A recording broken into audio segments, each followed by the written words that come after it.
እደጃፋችን ላይ ነው ያለው። የምንሰማው አስደንጋጭ ነገር ነው በየቀኑ። ስለዚህ ሁል ጊዜ ተዘጋጅተን ልንኖር ያስፈልገናል። በነፋስ ክንፍ የሚበር ማንም ሊቀርበው በማይችል ብርሃን የሚኖር እሳተ መለኮት የሆነ አምላክ ከብቶች በረት ተወለደ፣ ግርግም ላይ ተኛ፣ በቅጠልና በጨርቅ ተጠቀለለ። ሰቅለው እንደሚገርሉት እያወቀ ተከትሏቸው ሄደ። ቀንድ የተባለ ኃይሉ ነው፣ ስልጣኑ ነው። ከመቀጽበት ሊያጠፋቸው ይቻለው ነበረ፣ ግን በኃይሉ አላጠፋቸው። እነሱ በቁጣ ጎተቱት፣ እሱ ግን በፍቅር ተከተላቸው።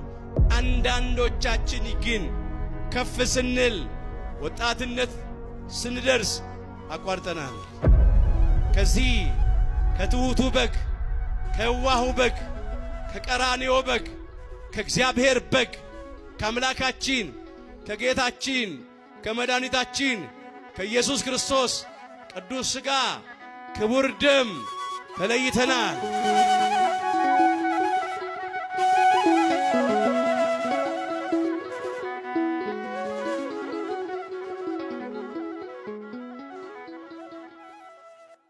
የምስጢር ባለቤት እግዚአብሔር አምላካችን ለሁላችንም ምስጢሩን ገልጦ ያስተምረን።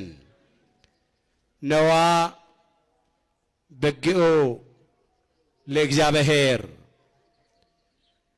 የእግዚአብሔር በግ እነሆ። የዮሐንስ ወንጌል ምዕራፍ 1 ቁጥር 29። ለዛሬ አምላካችን እግዚአብሔር እንደረዳን መጠን በሚኖረን ጊዜ የምንማርበት የትምህርታችን ርዕስ ይህ ይሆናል። ዛሬ በዚህ ርዕስ ለመማር የመረጥንበት ምክንያታችን የሐዲስ ኪዳኑን መስዋዕት ለማየት ነው። ለድነት ዓለም ለቤዛ ዓለም በሐዲስ ኪዳን መስዋዕት ሆኖ የቀረበውን የዓለምን ኃጢአት ያስወገደውንና ያስተሰረየውን የእግዚአብሔርን በግ አምላካችን ጌታችን መድኃኒታችን ኢየሱስ ክርስቶስን ለማየት ነው። አምላካችን እግዚአብሔር